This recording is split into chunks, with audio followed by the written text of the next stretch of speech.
Então hoje nós nos dedicaremos única e exclusivamente a estar falando sobre segredos de um casamento indestrutível. Amém? Antes de falar quais são os segredos, pode ficar tranquilo que tem um que eu não vou colocar porque ele já não é para ser citado como uma condição. Isso é uma coisa que não é opcional. É opcional a vida de Deus num casal, a intimidade com o Senhor, a prioridade. Isso é uma coisa que eu e a senhora a gente entendeu como uma introdução. Com quem eu caso? Eu caso com alguém que tem uma visão similar à minha. Eu caso com alguém que ame as mesmas coisas que eu no Senhor. E se talvez você entrou na igreja e você não tinha essa percepção, você já entrou casado. Então a primeira coisa que a gente precisa falar é que a sua casa, ela precisa ser uma base da manifestação do reino eterno. Isso não precisa se ensinar. Tá entendendo? Isso é base, isso é primordial. Ok? Amém? Dito isso, dito que Deus é a essência, primazia de tudo de um casal, nós queremos entrar em áreas práticas de conselho, amém? Então eu queria chamar minha esposa, porque ela vai ter esse primeiro tempo, e eu vou ter o segundo tempo. Então recebam a mulher mais linda do mundo. Deixa de ser invejoso, celebra que o que você celebra vem sobre a sua vida, rapaz. Só porque a tua mulher profetiza, gente. Amém? Olha para a pessoa que está do seu lado agora aí. Diga assim: você está lindo hoje. Não tem problema. Se você mentir, foi o pastor que mandou. Bom. Não, mas não tem gente feia não, gente. O que deixa as pessoas feias é o pecado. Amém? E nós somos lavados pelo sangue do Cordeiro. Ok? E se você não tem motivo para celebrar a sua esposa, eu tenho. Tá com vocês, gente. Estenda suas mãos, eu quero abençoar a pastora Samara. Pai, em nome de Jesus, nós abençoamos sua filha, que ela seja exata no que ela vai ministrar agora. Eu sei que ela tem profunda vivência nisso que ela está falando, e é uma realidade na vida dela, porque eu sou a pessoa mais qualificada para poder dizer isso, e é uma verdade. Senhor, muito obrigado pela vida da Samara, Senhor. Senhor, muito obrigado pela esposa que ela é, e muito obrigado também pela pastora que ela é. Nós recebemos a instrução que vem dos céus através da vida dela. Amém.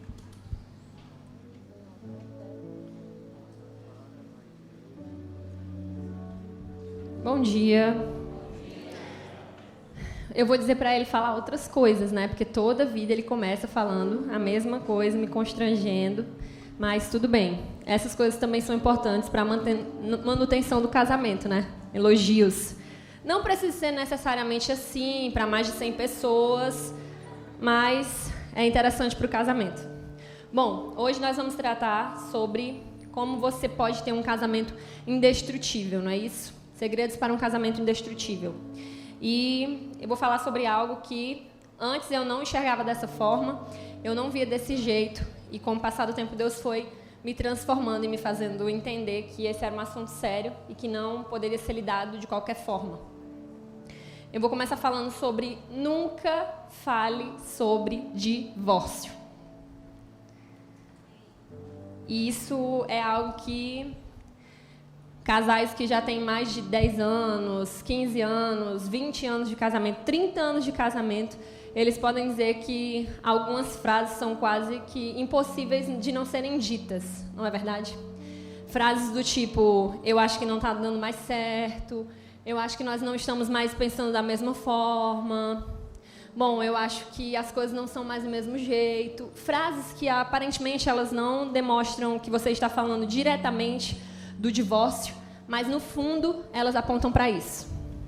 Nós não conversamos mais a mesma língua, mas nós não falamos mais as mesmas coisas, eu acho que nós não estamos mais do mesmo jeito, você não é mais a mesma, não é verdade?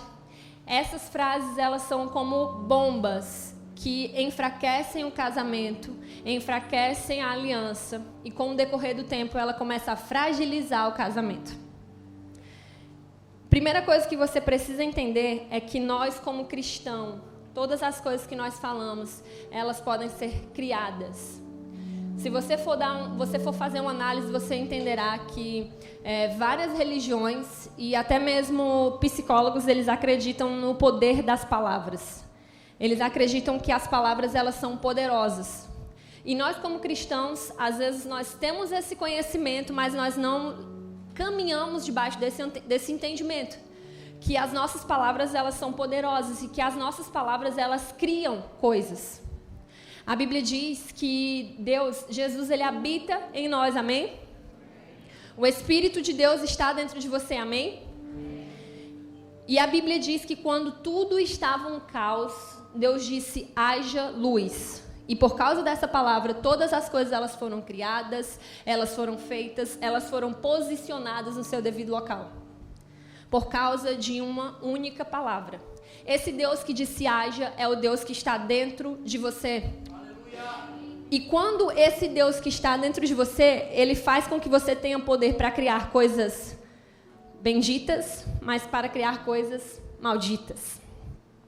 Então, cada vez que você está passando por um momento, numa fase no seu casamento que é um pouco mais delicada, e você começa a dar espaço para esse tipo de frase, para esse tipo de pensamento, você precisa entender que você está começando a destruir o seu casamento. O divórcio não é uma opção. Eu estou falando isso, mas eu não pensava dessa forma. Eu pensava como a maioria das pessoas, elas são ensinadas. Se não der certo, separa, não é verdade?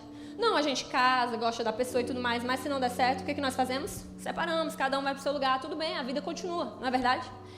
Eu tinha esse pensamento. E depois que eu aceitei Jesus, eu mudei a minha fala, mas eu não mudei o meu interior. Eu dizia assim, não, o divórcio não é uma opção, mas no meu interior eu pensava assim, é uma opção sim. Por que não é uma opção? Eu vou ficar com uma pessoa sofrendo a minha vida toda? Então, esses pensamentos, eles foram mudados, porque eu comecei a entender o quanto que o divórcio ele é destrutivo. A primeira pessoa que muitas vezes sofre com o divórcio são os filhos. E quando eu entendi o peso de um divórcio, foi quando eu eu estava conversando com uma moça, aconselhando uma moça, e ela já tem quase 30 anos. E quando os pais dela se divorciaram, ela ficou na casa da mãe, na casa do pai, na casa da avó paterna, na casa da avó materna, e ela ficava na casa de uma pessoa, na casa de outra pessoa. E ela, com quase 30 anos, ela ainda estava meio que tentando ser aceita. Ela ia para a casa da mãe dela, e lá ela tentava fazer algo para que o padrasto aceitasse. Ela ia para a casa do pai dela, e lá ela tentava fazer algo para que o pai aceitasse. Ela ia para a casa da avó dela, e ela aceitava cada condição para ser aceita na casa da avó dela. Ela ia para casa, e assim ela ia. E naquela hora eu entendi que um filho de pais divorciados, às vezes eles não sentem que pertencem a algum lugar. Eles sentem que não tem para onde voltar. Eles não veem assim, não, eu tenho um lar, eu tenho uma casa, quando as coisas apertarem, eu tenho para onde voltar. Essa sensação que mesmo você sendo adulto, às vezes você tem, sabe? Aquela vontade de ter uma conversa com a sua mãe, aquela vontade de ter uma conversa com seu pai, aquela vontade de saber o que eles pensam acerca de algum assunto. Filhos de pais divorciados, às vezes eles não têm, eles têm essa vontade, mas eles não sabem para onde eles podem recorrer. Porque um filho de pai divorciado, muitas vezes ele sente que ele não pertence a ninguém. Então, isso me fez ver que o divórcio não era uma opção para mim. Que o divórcio não era a minha primeira opção. Eu não poderia olhar e pensar, não, é a primeira opção. Eu não poderia pensar isso. E você também precisa entender que o divórcio, ele não afeta só a vida de um filho, uma filha, uma pessoa que mora na sua casa com você. Mas o divórcio já foi comprovado que ele também afeta o físico das pessoas. Foi feito um estudo de mais ou menos aproximadamente 15 anos pelos americanos, e eles viram que uma pessoa divorciada, ela perdia peso, ela tinha problemas de pressão, ela tinha problemas de enxaqueca, e outras coisas, e outras doenças também, que eles fizeram um estudo para se aprofundarem se elas também eram causa do divórcio. Mas por que essas doenças? Porque o divórcio, ele afeta também o seu psicológico. Sentimentos como depressão, Sentimentos comparados a estresse pós-traumático. Também, sabe aquela sensação que uma pessoa que estava na guerra sente quando volta para casa? Que ela ainda sente que está na guerra? Uma pessoa divorciada, depois de um tipo de relação que talvez tenha sido muito desgastada, ela também sente essa sensação. Então, o divórcio, a primeira área que ele toca quando você começa a deixar essa opção entrar na sua vida, essa opção entrar na sua casa, a primeira área é o seu espiritual. Porque quando você fala, as coisas elas vão tomando forma. Quando você dá espaço para esse pensamento, as coisas vão tomando formas. E aquilo que era só um pensamento distante começa a se tornar realidade na sua boca. Eu acho que não está dando certo. Eu acho que cada um precisa ir para o seu canto. Eu acho que o nosso casamento não vai mais... Eu acho que não tem mais porque eu estar casado com você. Eu acho que eu não sinto mais a mesma coisa. A segunda coisa que é afetada é o seu físico. Você fica desanimado, você fica desencorajado, você sente um desânimo. E a terceira coisa é o seu psicológico. Queridos, eu quero dizer para vocês que casamento não é um filme hollywoodiano. Casamento, e principalmente para as mulheres recém-casadas dessa casa. Você que tem 1 ano de casado, 2 anos de casado, meses de casados. E às vezes eu me deparo com moças que estão com 6 meses de casado e dizem para mim assim, eu não aguento mais. Meninas, não é assim que funciona. Eu fui me aprofundar para ver o que as pessoas elas falam sobre o divórcio, além do que Deus colocou dentro de mim. E eu achei muito interessante um segredo que os terapeutas queriam falar para os divorciados. Eu achei isso muito interessante. Que o segredo era assim, olha, casamento, você precisa dar várias opções para que isso seja construído. Você precisa tentar para que seja construído. Você não pode, na primeira circunstância de dificuldade, na primeira circunstância de atrito, você não pode olhar e dizer, eu acho que o nosso casamento acabou. Você precisa lutar, você precisa conversar, você precisa orar, você precisa usar todas as ferramentas possíveis para que a sua aliança se mantenha. E qual é a principal ferramenta para que o divórcio não te alcance? A principal ferramenta é você e o seu esposo, você e a sua esposa. Vocês com certeza têm uma palavra que Deus liberou para vocês. E vocês precisam se agarrar nessa palavra. Eu vou fazer 11 anos de casada. Para alguns é muito tempo, para outros eu sou uma bebê, né? Mas para mim são 11 anos de alegria, de companheirismo, de amizade, de namoro. São 11 anos de um relacionamento de respeito, são 11 anos de um relacionamento de admiração, de estima. E são 11 anos de opiniões diferentes, são 11 anos de um temperamento forte que precisa ser tratado, são 11 anos de cedendo, aceitando algumas coisas, discordando de outras. São 11 anos... E dentro desses 11 anos, eu quero te dizer que já existiram momentos que eu e o William, nós tivemos a opinião bem diferente. Já existiram momentos onde nós divergimos bastante. Onde nós olhamos assim, não, eu não acho dessa forma, e ele olhou, eu não acho dessa forma. Só que naquele momento, o que fazia a gente olhar e pensar, não, mas essa aqui é a realidade. Esse casamento é uma aliança que o Senhor fez e é eterno. E nós vamos, até que a morte nos separe. Foi o fato de nós lembrarmos da palavra que o Senhor nos deu. O Senhor nos deu uma palavra e nós lembrávamos dela nos dias da crise. O Senhor nos falou algo e nós lembrávamos dela no dia que as coisas apertavam, no dia que as coisas ficavam difíceis, no dia que, como o William disse, a dúvida entrava pela sala da nossa casa. E naqueles dias o Senhor lembrava, não, eu criei você, William, para protegê-la, e Samara, eu te criei para auxiliar, para isso, enfim. Então, essa é uma base que você precisa ter para o seu casamento. Você precisa saber o que você é para o outro e o que o outro é para você. Porque quando a crise vier, você vai lembrar, não, isso não é o que nós somos. Não, essa não é a realidade de Deus para nós. Não, isso aqui não é o fim. Isso aqui é uma crise, é uma fase, mas a gente vai passar. Isso não é o fim do nosso casamento. Amém? Para os mais novos, eu digo para você, crises passam. Crises passam. Sejam de comunicação, seja de finanças, ou de opinião diferente, seja lá o que for, elas passam. Elas passam. E elas fazem com que você amadureça, elas fazem com que o relacionamento amadureça.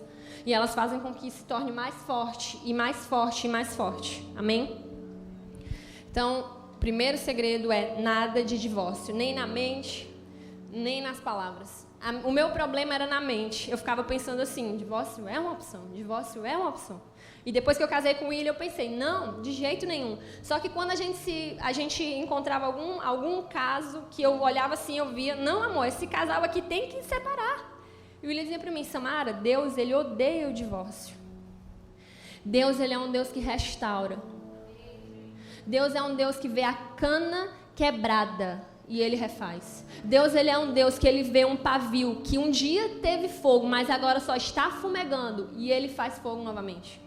Deus, ele tem facilidade em restaurar, em refazer, em reconstruir. Para Deus é mais fácil reconstruir do que desfazer. Então, eu não sei como está o seu casamento hoje, mas eu quero te dizer que Deus, ele pode reconstruir todas as coisas. Amém? A segunda coisa que é poderosa para um casamento indestrutível é o poder do acordo.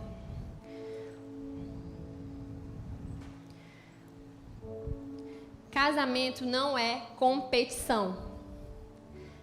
Nós temos essa rincha de homem e mulher desde a infância, né? Homem contra mulher desde quando nós somos pequenininhos. E nós vamos crescendo e vamos desenvolvendo esse sentimento de competição dentro do casamento. Você quer competir para ver quem tem razão, você quer competir para ver quem está certo, você quer competir para ver... Às vezes você tem até aquele sentimento, eu vou deixar para me ver. Eu quero ver o circo pegar fogo. Mesmo que seja internamente. Eligiane riu, não sei porquê. Eu estou vendo uma confissão aqui. Nessa hora, todo mundo finge... Mulherada, vamos fingir cara de... Não, pastor, que é isso? Mas é verdade. Às vezes você quer ser ouvida, principalmente as mulheres. Você quer ser ouvida, você quer que a sua opinião seja aceita. Então, às vezes, se você não vê uma abertura, o que você faz? Eu vou só esperar de braços cruzados. Aí tem algumas que são ousadas e dizem, eu te avisei. Tem outras que apenas levantam a sobrancelha e dizem... Foi. Então, né? Tá bom. Tem outras que fingem demência, fazem cara de nada mesmo. Mas, gente, casamento não é uma competição. Você precisa entender o seguinte, a Bíblia diz...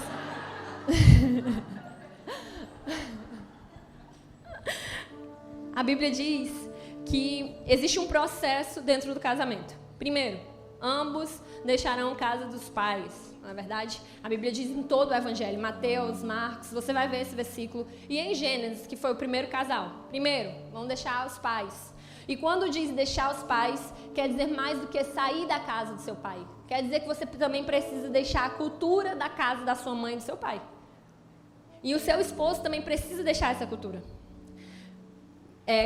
O primeiro passo, sair da casa do pai, é mais do que uma coisa física, mas também é uma coisa, é a sua mente, a sua forma de pensar, a sua forma de conduzir.